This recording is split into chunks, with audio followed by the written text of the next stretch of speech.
Hello everyone, I welcome you back to this channel civil spotlight. और आज हम start करने वाले हैं स्लोप डिफ्लेक्शन मेथड। चैप्टर का नाम है मेथड्स ऑफ स्ट्रक्चरल एनालिसिस। यह है लेक्चर 3 पार्ट 7A। चलिए शुरू करते हैं। तो शुरू करने से पहले मैं एक बार याद दिला दूं, अब तक हम मोमेंट डिस्ट्रीब्यूशन और साइड स्क्वायर एनालिसिस को पूरा कर चुके हैं, जिसके बाद हम अब यहाँ पे आ गए हैं स्लोप डिफ्लेक्शन मेथड के ऊपर। स्लोप डिफ्लेक्शन मेथड का कंसेप्ट है, कुछ कंसेप्ट्स हैं जिनके अंदर हमें मतलब कुछ एक इम्पॉर्टेंट पॉइंट्स है जो हमें याद होने चाहिए, कर लेने चाहिए। तो इसलिए मैंने यहाँ लिखे हैं। क्या है? सबसे पहला है rigid joint remains rigid even after joint rotation. इसका मतलब ये है कि जैसे ये एक वाइट में जो आप देख रहे हैं यहाँ पे, इसके ऊपर हमने यूडीएल लोड लगाया। इस यूडीएल लोड के अंदर डेफिनेटली थोड़ा सा डिफॉर्मेशन आएगा। तो जो यहाँ पे आप देख रहे हैं पिंक में ऐसा गया, तो ये कुछ ऐसा हो जा रहा है। यहाँ पे स्लोप जो मैंने बनाई है, देखो जो जॉइंट है यहाँ पे, इसको कह देते हैं बी। तो जॉइंट बी जो है उसके ऊपर स्लोप ऐसे गई। पहले 90 डिग्री पे था, तो अभी भी वो 90 डिग्री पे होता। मैं 90 डिग्री पे बनाया और उसके अकॉर्डिंग मैंने इसका भी डिफ्लेक्शन बना लिया। तो जॉइंट जो पहले था 90 डिग्री पे, वो अभी भी 90 डिग्री पे ही रहेगा। So angle between the members remain same even after rotation. ये आप मोमेंट डिस्ट्रीब्यूशन देखें या फिर आप स्लोप डिफ्लेक्शन देखें या कोई सा भी देखें, इन सब के अंदर ये बात ऑलवेज ट्रू रहती है कि आपका जो मेथड है वो यही चलने वाला है। अगले पे आते हैं। सेकंड है summation of movement at point is always zero due to equilibrium. ये तो हमें पता है, इक्विलिब्रियम ऑफ फोर्सेस जो हैं। और मैंने जब बेसिक्स पढ़ाया था डिटर्मिनेट वर्सेस इनडिटर्मिनेट स्ट्रक्चर और आपको समझाया था फोर्स स्टिफनेस इक्वेशन, तब भी मैंने यही बोला था कि summation of movement is always zero at a particular point. तो ये बार बार हम यूज़ करने वाले हैं स्लोप डिफ्लेक्शन इक्वेशन के अंदर। तो मैं जिस तरीके से स्टार्ट कर रहा हूँ, बुक वाले तरीके से नहीं, मैं डायरेक्ट अप्रोच लगा रहा हूँ कि आप कॉम्पिटिटिव एग्ज़ाम के लिए पढ़ें। तो मैं डायरेक्टली मैंने यहाँ स्टेप्स लिखे हैं और उसके नीचे ESE का जो सॉल्व न्यूमेरिकल है वो मैं आपको दिखा रहा हूँ। सॉल्व मतलब मेरा मतलब है यहाँ पे सॉल्व कन्वेंशनल प्रॉब्लम मैं करके दिखाऊंगा। तो जैसे कि मेरा पहले भी मैं आपको बोलता आया हूँ कि आपको समझाने के लिए मैं कई बार कन्वेंशनल क्वेश्चंस लूँगा। एक दो कन्वेंशनल क्वेश्चन है जो मैं बता दूंगा नीचे। पहले हम स्टेप्स देखते हैं। स्लोप डिफ्लेक्शन से निकालने के लिए सबसे पहले आपको निकालना है फिक्स्ड एंड मोमेंट। ये फिक्स है, फिक्स्ड एंड मोमेंट निकालना ही निकालना है। ठीक है sir. Right the slope deflection equation of member. ये इक्वेशन लिखने के लिए अब हम नीचे देखेंगे कैसे लिखी जाती है। तो सेकंड स्टेप हो गया, इक्वेशन लिख दो। तीसरा स्टेप है एक सेक्शन पकड़ो या एक पॉइंट पकड़ो या कहूँ एक जॉइंट पकड़ो जहाँ पे ऑब्वियसली इक्विलिब्रियम होगा ही। तो वहाँ पे समेशन ऑफ मूवमेंट क्या होना चाहिए? सेक्शन का जीरो होना चाहिए। ये आपको क्वेश्चन में अच्छे से समझ में आएगा। फिर चौथा इक्वेशन, अगर आपके पास सफिशिएंट नंबर ऑफ इक्वेशंस ना हो तो आप क्या करते हैं? आप लगाते हैं इक्विलिब्रियम ऑफ फोर्सेस वाली इक्वेशन। इसीलिए तो इनको अपन क्या क्या कहते थे, स्लोप डिफ्लेक्शन को। याद होगा मैंने शुरू के लेक्चर्स में बताया था, जब हम लेक्चर 3 बात कर रहे थे। इन्हें हम डिस्प्लेसमेंट मेथड के नाम से भी जानते हैं, मोमेंट डिस्ट्रीब्यूशन स्लोप डिफ्लेक्शन, क्योंकि एक्स्ट्रा इक्वेशन कौन सी आती है? इक्विलिब्रियम ऑफ फोर्सेस से आती है मेरे पास। तो फॉर अब यहाँ पे स्लोप डिफ्लेक्शन में आपको लिखना सिखा रहा हूँ। ये 4 स्टेप्स हैं मोटे मोटे, और ये आपको अच्छे से तभी समझ में आएंगे जब मैं आपको एक बार, और आपको ये अच्छे से तभी समझ में आएंगे जब मैं आपको एक बार इसका मैं ये कहूँगा कि सॉल्व्ड एग्जाम्पल दिखाऊंगा। तो चलिए आगे देखते हैं कि इक्वेशन कैसे लिखी जाए between any point of beam A B. अब आप नोटिस कर रहे हैं मैंने यहाँ पे ऐसे नहीं कोई एंड फिक्स लगाया हो, हिंज लगाया। मैंने 2 पॉइंट बताए, ए और बी, और ये एक बीम जा रही है। इस बीम के अंदर मैं किसी भी पॉइंट के लिए लिख सकता हूँ। ये बड़ी इंटरेस्टिंग नोट है, मैंने कोई ये नहीं बोला है कि एंड का फिक्स है, हिंज है, फ्री है, क्या है। यानी कि किसी भी 2 पॉइंट को उठाओ बीम के अंदर, स्ट्रक्चर के अंदर, फ्रेम के अंदर, और उन 2 पॉइंट के बीच में आप स्लोप डिफ्लेक्शन इक्वेशन लगा सकते हो। सिर्फ अपना कंसेप्ट जो है उसको एकदम अच्छे से क्लियर करके रखो। तो कंसेप्ट क्या है? देखो यहाँ पे कोई भी सेक्शन है, ये ए बी के बीच में मेरे को इक्वेशन लगानी है। तो सपोज करो किसी भी लोड, मूवमेंट या एक्सटर्नल इफेक्ट की वजह से बी पॉइंट जो है डेल्टा से सेटल होता है विद रिस्पेक्ट टू ए। इस बात को ध्यान रखना। यहाँ पे मैंने ये लिखा है settles by delta as shown. इसका मतलब ये नहीं कि ये किसी और के रिस्पेक्ट में जा रहा है, ये विद रिस्पेक्ट टू ए है। मैं लिख देता हूँ यहाँ पे with respect to A as shown.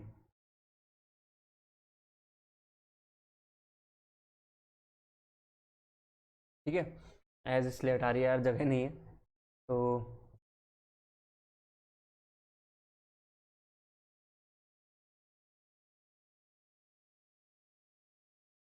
Okay. For now हम इस तरीके से बात करते हैं अभी तो कि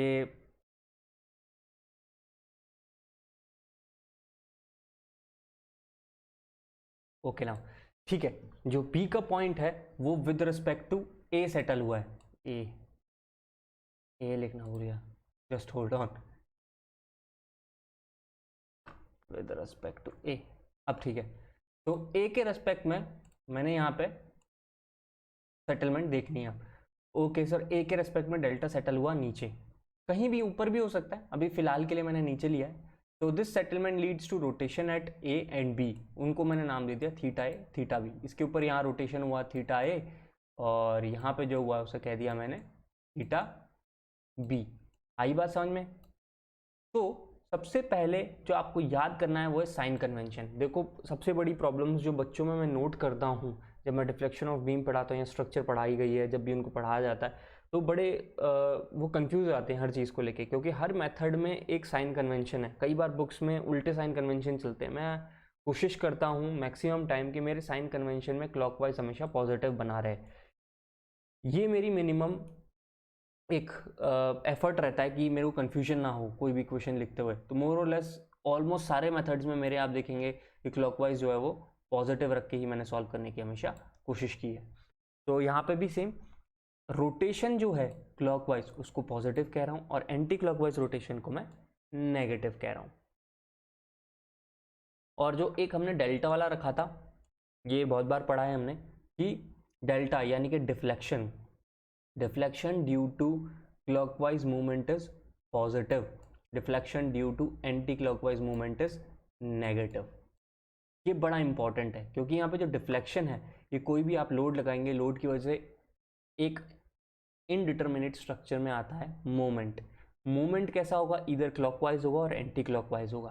तो आपको देखना है ये डेल्टा किस वजह से आया है। अब जैसे कि इस इक्वेशन में देखा जाए तो रोटेशन जो है ए पॉइंट पे देखो, ए पॉइंट पे रोटेशन कैसा है सर? क्लॉकवाइज है। बी पॉइंट का देखो, बी पॉइंट ऐसे नीचे गया होगा ना, आप स्लोप बनाओ, ये देखो ऐसा कुछ मिलेगा।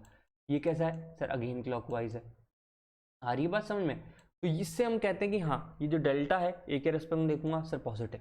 इस तरीके से आपको सोचना है। अब जैसे ये इक्वेशन लिखी है जो ये रेड में मैंने मार्क की हुई है, ये सबसे इंपॉर्टेंट है।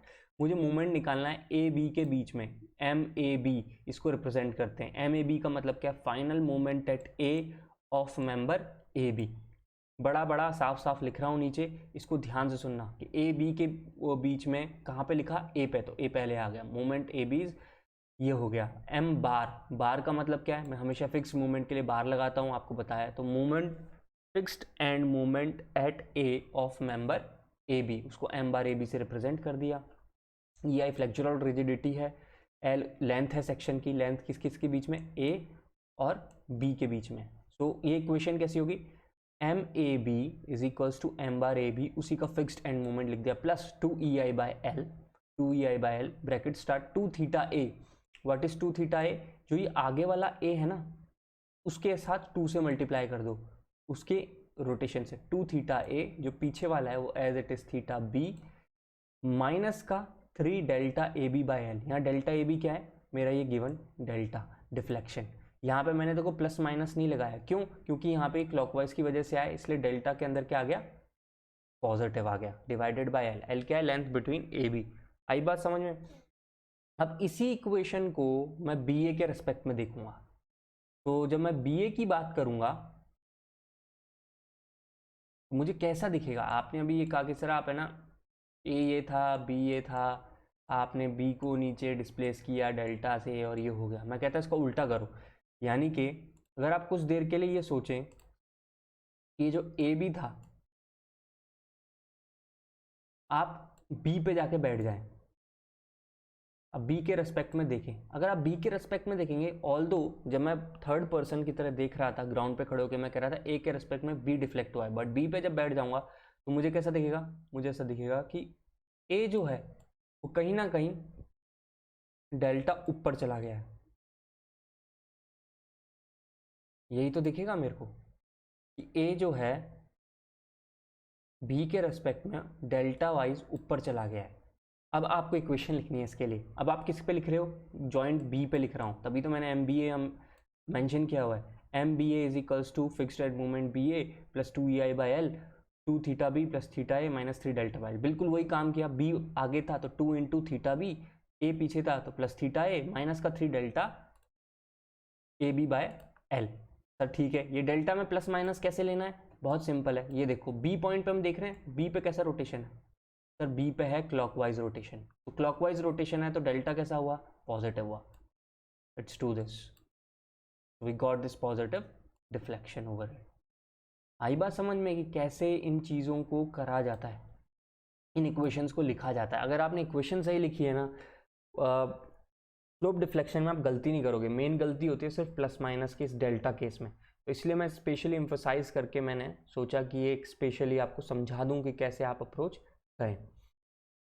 तो अब ये दोनों इक्वेशन लिख लिए। इसके बाद भी अगर आपको कोई एक्स्ट्रा इक्वेशन चाहिए तो आप इक्विलिब्रियम ऑफ फोर्सेस से निकाल सकते हैं, और उसे ही हम शेयर इक्वेशन भी कहते हैं। अब ये आप चीज़ जो मैंने आपको बोली शेयर इक्वेशन, ये मैं न्यूमेरिकल में अच्छे से एक्सप्लेन करूँगा। तो सबसे पहले तो बेसिक पार्ट था, अब आते नीचे एक क्वेश्चन लेते हैं।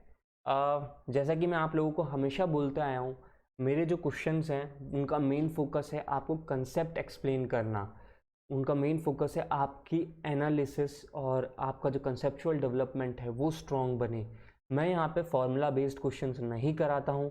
25 ईयर्स ऑफ गेट, ESE और SSC JEE से निकाले गए ऑल टाइप्स ऑफ क्वेश्चन यहाँ मैं करवाता हूँ, तो उसी चीज़ को यहाँ पे भी कंटिन्यू कर रहा हूँ। बट कुछ केसेस में जैसा मैं बोलता हूँ, to make the concept understandable I follow the conventional questions. तो यहाँ पे मैंने 2-3 कन्वेंशनल क्वेश्चन उठाए हैं। ये ऑब्जेक्टिव में नहीं आएंगे, बहुत बड़े क्वेश्चंस हैं, but in order to make you understand कि what's going on in the slope deflection method, I am taking these questions. तो सबसे पहले सबसे बेसिक क्वेश्चन से स्टार्ट करते हैं। एक इनडिटर्मिनेट स्ट्रक्चर है जिसमें एक पोर्शन में यूडीएल है, एक पोर्शन में पॉइंट लोड है। सबसे इजी जिसमें कोई किसी का कोई सेटलमेंट नहीं है, कुछ नहीं, वो वाली एनालिसिस अभी मैं कर रहा हूँ। ठीक है, अभी तो इसको एनालाइज करना है स्लोप डिफ्लेक्शन से, हमने पता है। चलो स्टार्ट करते हैं। ये जॉइंट बी है, ये ए फिक्स है, सी है, ओके, 3 पे है, यानी कि ये मिड पॉइंट पे आ गया, ये आ गया पूरा डब्लू। और चले ठीक है, स्टार्ट करते हैं। सबसे पहले क्या करेंगे, हम फिक्स्ड एंड मूवमेंट से स्टार्ट करेंगे। ठीक है सर, करते हैं। ये डब्लू जो है ये 10 गिवन 10 किलो न्यूटन पर मीटर।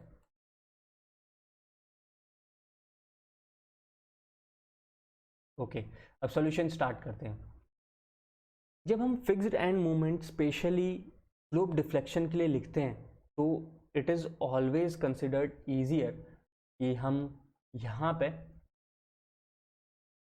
एक छोटा सा जो जॉइंट बी है, जो जॉइंट है उससे थोड़ा सा लेफ्ट और उसके थोड़ा सा राइट में जाके लिखे। मतलब देखो यहाँ पे मैंने पिंक से स्पेशल एक लाइन लिखी है, we write fixed and movement from A to just left of B. देखो यहाँ पे मैंने एक शेड भी किया हुआ है कि आप बी के बिल्कुल पॉइंट बी पे ना जाए, बी से जस्ट लेफ्ट तक देखें तो वो ए बी के लिए फिक्स्ड एंड मूवमेंट हो गया, और बी से just right to the end of C देखें तो वो क्या हो गया, बी सी के लिए लिखा गया फिक्स्ड एंड मूवमेंट हो गया। हमेशा फिक्स्ड एंड मूवमेंट ऐसे लिखना आप, कभी आपको कन्फ्यूजन नहीं होगा। देखो मैंने यहाँ लिखने की कोशिश की, अगर मैं ए से just to the left of B देखता हूँ तो मेरे को कुछ ऐसा दिखेगा, ठीक है, और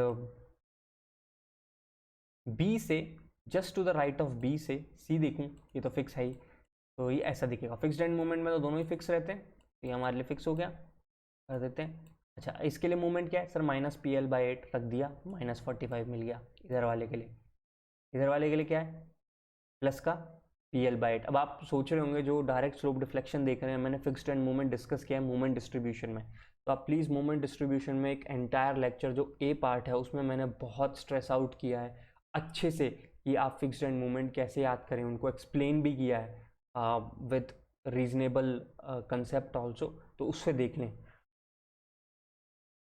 अब बात करते हैं BC पोर्शन की, तो -WL²/12 और फिक्स्ड एंड मूवमेंट WL²/12 है, तो यहाँ आ गया माइनस का ये वाला पोर्शन, ये आ गया प्लस का पोर्शन, और इसकी वैल्यू है -30 + 30। ओके सर, हम लोगों को ये समझ में आ गया है कि ये फिक्स्ड एंड मूवमेंट आपने निकाल ली है।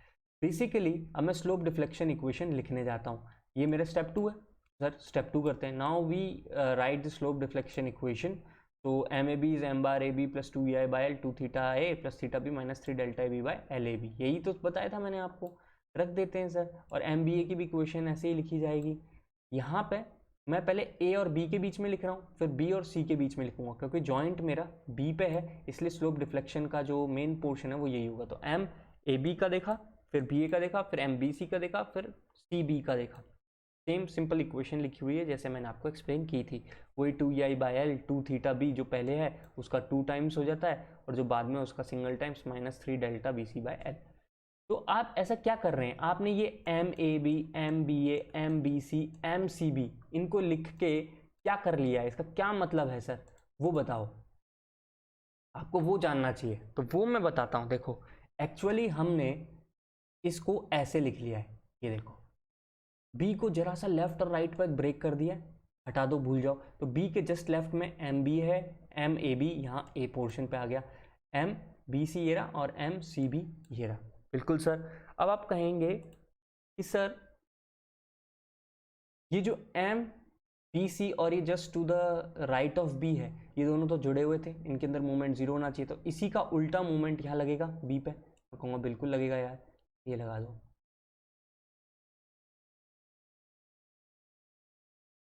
ये एम बी सी, ठीक है सर. एंड जो ये टू द लेफ्ट है इसका अपोजिट यहाँ लगेगा, वो भी कर देते हैं. वो मूवमेंट क्या हो जाएगा सर, एम बी ए हो जाएगा. तो हमने जो ये इक्वेशंस लिखी M A B, B A, B C और सी बी की, उससे हमें एक इम्पॉर्टेंट चीज़ पता लग गई कि जॉइंट बी को मैंने जस्ट टू द लेफ्ट और जस्ट टू द राइट क्यों लिखा. इसलिए ताकि मुझे एक इक्विलिब्रियम वाला पॉइंट मिल जाए, और यहाँ पे वो इक्विलिब्रियम वाला पॉइंट कहाँ पे आ गया, बी पे आ गया.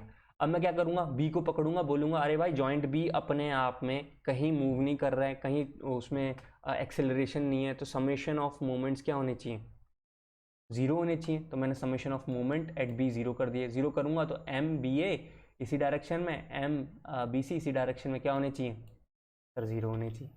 तो आपकी मेन इक्वेशन ये है जिससे सॉल्यूशन निकलेगा. सारी बात समझ में, आपकी मेन इक्वेशन ये है जिससे सॉल्यूशन निकलेगा, और ऊपर वो स्लोप डिफ्लेक्शन इक्वेशन है. ये इक्वेशन में आप ध्यान से देखेंगे तो मूवमेंट है, थीटा है और डेल्टा है. ये बात ध्यान रखना. इसके अंदर इन इक्वेशंस को कई बार वो स्लोप डिफ्लेक्शन लिख के ऐसे लिख देते क्वेश्चंस में. मैंने एक क्वेश्चन में देखा था, उसमें ये लिखा हुआ था the equation that has movement comma force rotation and displacement. तो ऐसी चीज़ों को फोर्स डिस्प्लेसमेंट इक्वेशंस भी कहा जाता है, ठीक है ना. ऐसी इक्वेशंस को फोर्स डिस्प्लेसमेंट रिलेशनशिप, ऐसा नाम आपको सुनने को बहुत बार मिलेगा. तो अब आगे बढ़ते हैं, आप सॉल्व कैसे करें.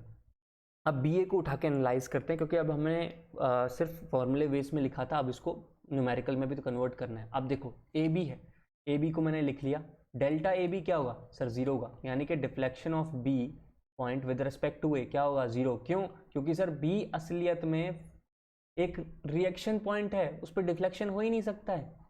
ओके, ये तो कितना आसान हो गया. देखा, डेल्टा बी ए क्या कर दिया मैंने, जीरो कर दिया. थीटा बी एग्जिस्ट करेगा, यस, क्योंकि यहाँ पे थीटा बी ही है जो सर एग्जिस्ट कर सकता है. थीटा ए तो जीरो होगा, क्योंकि ए और सी एंड क्या है, फिक्स्ड है. तो मैंने वही करा है, थीटा बी ये एग्जिस्ट करेगा, यस, तो टिक मार दिया. थीटा ए क्या है, जीरो. अब रखो इक्वेशन में, M B A is equals to M bar B A plus 2ei/l B A plus 2 theta B 2 theta plus theta A minus 3 delta A B by L A B. तो इसके अंदर B ए तो हमें पता है, ऊपर निकालिए fixed end moment 45. Okay, 2ei/6 metres, 2 theta B plus zero plus minus zero, मिल गई हमें पहली इक्वेशन. ठीक है, एम बी ए हमारे हाथ में आ गया. उसी तरीके से बी सी पोर्शन को उठा रहा हूँ, again same, theta be exist करेगा, थीटा सी जीरो, और बी और सी क्या है रिएक्शन पॉइंट से डिफ्लेक्शन तो होने से रहा, हटाओ जीरो कर दो सर, रख दो इक्वेशन में. अब सेम जैसे ऊपर रखा है, यहाँ आ गया -30 2ei/6 2 theta B and this thing zero. I got another equation. अब इन दोनों का जो सम है बी ए और बी सी, ये क्या होना चाहिए सर, ज़ीरो होना चाहिए. यही तो हमारी मेन इंपॉर्टेंट इक्वेशन है, इक्विलिब्रियम वाली. तो इक्विलिब्रियम वाली इक्वेशन को लिखा, 0 कर दिया। अब आप देखोगे इसमें एक ही अननोन है, थीटा बी, ठीक है ना। सो थीटा बी की सॉल्वेबल है, एक इक्वेशन एक अननोन निकल के आ गया, थीटा बी की वैल्यू निकल आई मेरे पास -45/4 ही आई, तो कोई दिक्कत ही नहीं है। अब थीटा बी की वैल्यू को वापस से मैं ऊपर वाली इक्वेशंस में रखता हूँ, उससे मेरे को moment of A B, M B A, M B C, M C B पता चल जाएंगे। तो मैंने रख दिया, तो मुझे मोमेंट बी ए मिला +37.5 kilo newton metre, B C मिला -37.5 किलो न्यूटन मीटर। उसी तरीके से एम ए बी मिल गया, वो शायद मिलेगा -52.5 किलो न्यूटन मीटर, और एम सी बी भी मिल जाएगा +22.5। अब मैंने आपको समझाया था मोमेंट डिस्ट्रीब्यूशन में, मैंने एक स्पेशल पार्ट लिया है, how to draw bending moment diagram for stiffness और डिस्प्लेसमेंट मेथड। ये मैंने बहुत स्पेसिफिकली वहाँ पे डिस्कस किया हुआ है आप लोगों से, तो वहाँ पे चेक कर लें। तो यहाँ पे मैं सिर्फ बताए हुए तरीके को यूज़ करूँगा। तो जैसे कि मैंने बोला मूवमेंट जैसे हैं उनको वैसे ड्रॉ कर दिया, कि देखो ये एंटी क्लॉकवाइज था, ये ऐसे कर दिया, क्लॉकवाइज था पॉजिटिव, एंटी क्लॉकवाइज, क्लॉकवाइज, ये बना दिया ना। तो हम क्या करते हैं, मूवमेंट को सर अलग पहले ड्रॉ कर लेते हैं। सर ये आ गया, मूवमेंट को ड्रॉ कर लो, बेंडिंग मूवमेंट डायग्राम को अलग बना लो, सिर्फ मूवमेंट की वजह से। अब उसके बाद इधर सिंपली सपोर्टेड मानते हुए एक्सटर्नल लोड के अकॉर्डिंग बेंडिंग मूवमेंट डायग्राम बनाओ। और हम जब यहाँ बनाते हैं सिर्फ मूवमेंट की वजह से, नेगेटिव क्या करते हैं, एक्सिस के ऊपर रखते हैं, जो मैंने यहाँ रखा हुआ है। अब इनको बनाओ, ये WL/4 ये 90 हो गया, ये WL²/8 45 हो गया। ये सारा डिस्कशन पिछले लेक्चरों में बहुत अच्छे से कर चुका हूँ। दोनों को कंबाइन कर दो, हमें फाइनली बेंडिंग मूवमेंट डायग्राम मिल गया। और जहाँ पे साइन चेंज हुआ है वो पॉइंट ऑफ कॉन्ट्राफ्लेक्चर्स हैं, तो मेरे को पॉइंट ऑफ कॉन्ट्राफ्लेक्चर्स भी मिल गए, 4 थे तो चारों बना दिए। अब आप देखेंगे sir elastic curve, elastic curve कैसे बनाना है, बिल्कुल अगर आप दिमाग लगा के बनाएंगे तो अब ऐसे बनना शुरू हो जाएगा आपके पास कि यहाँ देखो ये फिक्स है, इससे तो कुछ होना नहीं। इसका मतलब यहाँ पे कॉन्केविटी में चेंज हुआ होगा, ये बोलेगा कॉन्केव डाउन, एकदम से बोलेगा कॉन्केव अप, ठीक है सर। तो पॉइंट ऑफ इन्फ्लेक्शन मिल गया। यहाँ पे ये कॉन्केव अप जा रहा था, एकदम मुझे चेंज करके कॉन्केव डाउन बनाना पड़ेगा, इसका मतलब मुझे एक इधर और एक इधर और मिलेगा। फिर यहाँ से वापस चेंज हो गया, फिर इधर एक बार और चेंज होगा। मैंने समझाया है ना इलास्टिक कर्व आपको मूवमेंट डिस्ट्रीब्यूशन में बहुत एलेबोरेट करके, कि पॉइंट ऑफ इन्फ्लेक्शन क्या है, पॉइंट ऑफ कॉन्ट्राफ्लेक्चर क्या है, इन दोनों का मतलब क्या है। तो जो नहीं जानते हो प्लीज़ मूवमेंट डिस्ट्रीब्यूशन ज़रूर देखें स्लोप डिफ्लेक्शन से पहले, उसके बाद आपके सारे कंसेप्ट यहाँ पे क्लियर हो जाएंगे। तो इस तरीके से आपको स्लोप डिफ्लेक्शन मेथड में अप्रोच रखनी है। यही तरीका है, यहाँ पे यही करते हैं कि हम फिक्स्ड एंड मोमेंट जो जॉइंट है ना, just to the left just to the right लिखते हैं, और फिर वहाँ पे समेशन ऑफ मोमेंट 0 करते हैं, और उसके बाद उसका सोल्यूशन निकालते हैं। ओके, तो ये हुआ सबसे बेसिक क्वेश्चन कि अप्रोच कैसे रखनी है। अब बात करते हैं ऐसे क्वेश्चन जिनके अंदर एक्सटर्नल मूवमेंट गिवन है, उस पॉइंट पे हम कैसे अप्रोच करेंगे। तो ये मैंने एक और क्वेश्चन उठाया स्लोप डिफ्लेक्शन का, जिसके अंदर कि आप देखेंगे कि बी पॉइंट पे एक्सटर्नल मूवमेंट लगा हुआ है 15 किलो न्यूटन मीटर का, ठीक है, और एक यूडीएल है 24 किलो न्यूटन पर मीटर का, और 12 किलो न्यूटन का एक सीधा सा लोड है 1.5, ये 3 मीटर है तो ये भी 1.5 हो गया। ओके सर, तो मैंने आपको क्या बोला था सर, जो जॉइंट है ना उससे जस्ट टू द लेफ्ट और उससे just to the right fixed and movement लिखो। सबसे पहला स्टेप उठाया, फिक्स्ड एंड मूवमेंट लिख दिया। अब क्योंकि ये फ्रेम है, आधा फ्रेम हो गया ना, ये बीम तो है नहीं, तो मुझे एक रेफरेंस सरफेस हमेशा एक डिसाइड करना पड़ता है, उस रेफरेंस सरफेस के अकॉर्डिंग ही तो मैं फिक्स्ड एंड मूवमेंट को लिख पाता हूँ अच्छे से। तो यहाँ पे जो मेरा रेफरेंस सरफेस है वो कौन सा है, आउटर फेस है। ये देखो यहाँ पे जो आउटर फेस है ये रेफरेंस सरफेस है। बना दिया सर, बहुत उम्दा। तो ए बी बी सी ये लिख दिया हमने। अब मैंने फिक्स्ड एंड मूवमेंट क्या बोला था, just to the left of B just to the right of B. देखो वही मैंने रेड से यहाँ पे डिज़ाइन करा हुआ है या आउटलाइन किया हुआ है कि आप समझ जाएं कि मैं क्या कर रहा हूँ। तो बी जॉइंट को मैंने छोड़ दिया है, ये देखो बी जॉइंट जो है इसको थोड़ा अलग छोड़ दिया है, छोटा सा है ऐसे, बाकी नीचे पोर्शन और यहाँ से यहाँ तक के लिए लिख लिया। अब आप देखेंगे मैंने रेफरेंस सरफेस किसको माना, आउटर सरफेस को। और आप याद करो स्ट्रेंथ ऑफ मटेरियल में मैंने आपको कितने अच्छे से समझाया था कि बेटा रेफरेंस जो होता है बीम्स के अंदर हम अपर पार्ट को मानते हैं। किसको मानते हैं, अपर पार्ट को। यहाँ मैंने क्या माना, आउटर फेस रेफरेंस। तो ये वाला फेस क्या है, रेफरेंस है। तो इसका मतलब ये फेस ऊपर रहना चाहिए जब मैं इसको बीम की तरह इमेजिन करूँगा। तो देखो मैंने इसको बीम की तरह रखा, तो 12 किलो न्यूटन जो है वो ऊपर की ओर जा रहा है, तो ये देखो ऊपर की ओर गया। देखा, अब फिक्स्ड एंड मोमेंट लिखना मेरे लिए आसान हो गया। जब नीचे था तो PL/8 था, ऊपर है डायरेक्शन फोर्स की, तो मैं इसको -P से रिप्रेजेंट कर दूंगा। तो मैंने कर दिया है सर। फिक्स्ड एंड मोमेंट क्या होता है? माइनस का PL/8, और P क्या अपने आप में -P है।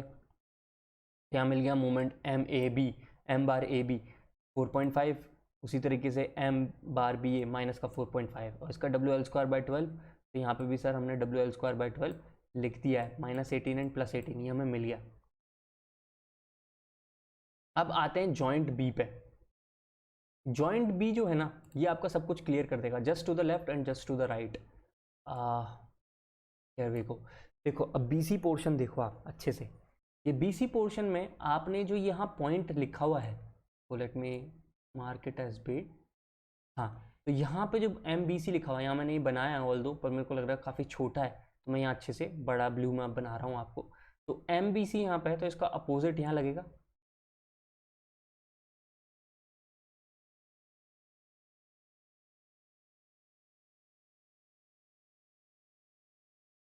ओके, और ये MB है, तो इसका अपोजिट नीचे वाले पोर्शन पे लगेगा, वो भी बना देता हूँ। मोमेंट एट P, और जॉइंट जो B है उसके ऊपर ऑलरेडी 15 किलो न्यूटन लगा हुआ है।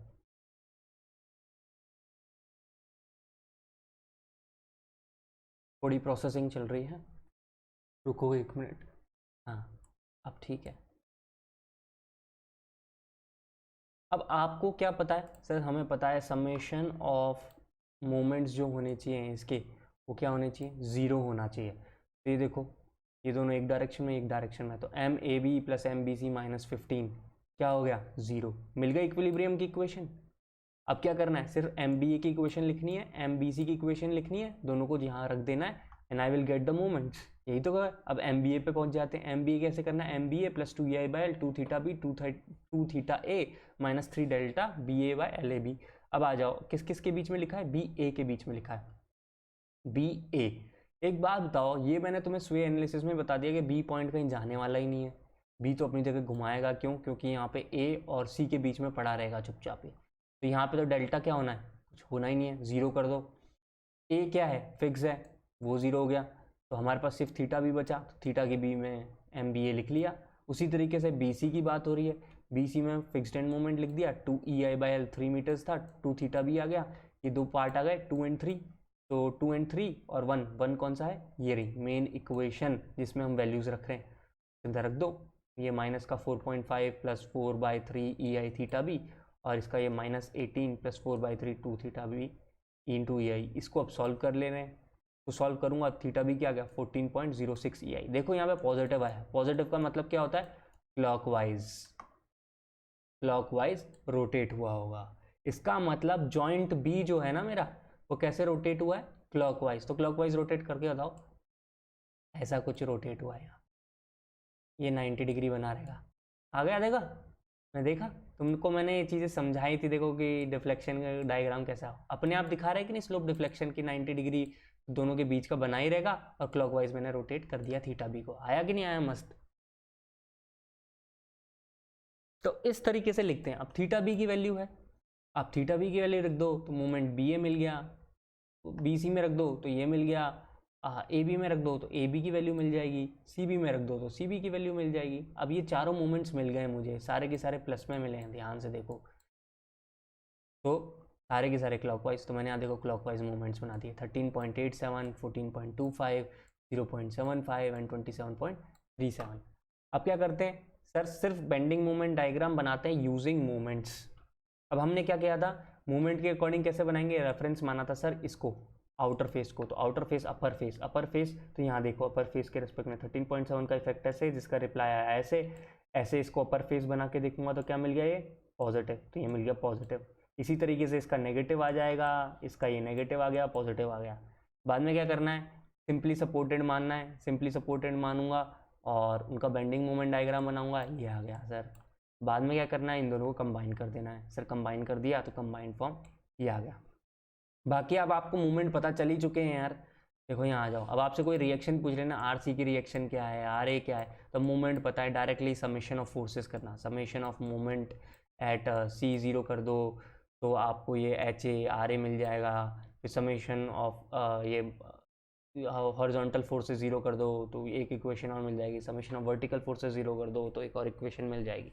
तो इस तरीके से आप निकाल सकते हैं कि रिएक्शंस क्या आएंगी। और बाद में भी अभी आप देखेंगे एच ए आर ए, ये रहा H A R A R C और आर बी, ये चार हैं, इक्वेशन तो तीन ही बनने वाली है, summation of vertical forces zero, summation of horizontal forces zero, summation of movement zero. उसके बाद कैसे करेंगे पीयूष सर हम सॉल्व, बहुत सिंपल है, ये जो इंडिविजुअल फिगर बनाया ना इसको और सॉल्व कर लो। Summation of movement at B zero, ठीक है, तो ये वाले का इफेक्ट गायब हो गया, तो H A into this distance at this point, और इन दोनों का मूवमेंट का इफेक्ट आपको एच ए मिल गया। इसी तरीके से आप यहाँ पे आर सी निकाल सकते हैं मूवमेंट एट बी जीरो करके, बी सी मेंबर को उठा के, देख रहे हो। तो ऐसे सॉल्व करनी है, ये सब चीज़ें मैं बता चुका हूँ पिछले लेक्चर्स में मूवमेंट डिस्ट्रीब्यूशन में।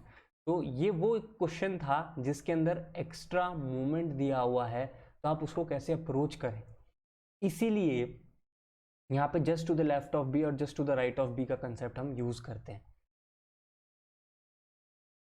अब आओ एक और चीज, ओवरहैंग पोर्शन। देखो ये ऊपर वाला क्वेश्चन है ना, जस्ट सही ढंग से देखा जाए तो ये ओवरहैंग का भी कंसेप्ट लगा सकते हैं। तो आपको जनरली क्वेश्चंस ऐसे ही आते हैं कि एक चीज़ आपको समझा दी गई है, कंसेप्ट आपने समझ लिया कि सर मूवमेंट लगा होगा जॉइंट पे तो हम ऐसे करेंगे, ठीक है। और अगर जॉइंट के बजाय वो कहीं और होता तो फिक्स्ड एंड मूवमेंट में काउंट हो जाता। अब यहाँ पे जैसे ये ओवरहैंग पोर्शन दिया है 1.5 मीटर का 10 किलो न्यूटन के साथ, तो मैं क्या करूँगा, इस पोर्शन को अलग लगा लेता हूँ। तो मेरे को पता चल गया यहाँ पे 15 ऐसे आएगा, 15 ऐसे है तो इसका उल्टा ऐसे आ गया, तो ये बन गया वापस से ऊपर अपना पुराना वाला क्वेश्चन।